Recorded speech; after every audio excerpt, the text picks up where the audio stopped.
Number 18, Brutas attacks. Brutas attacks. Brutas. Whoop. Number 19, Sibangan, and number 6, Aguinaldo.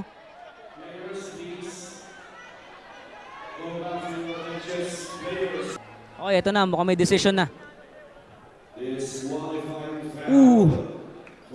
Disqualifying foul kontra Aguinaldo.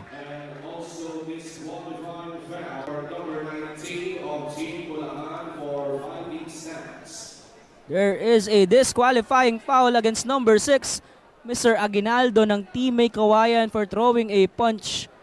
And disqualifying foul also on Mr. Sibangan. Naka-fighting stance si Mr. Sibangan kaya na-thrown out din. Both players are now out of this game. Wala na si Sibangan pati si Aguinaldo ng May Kawayan.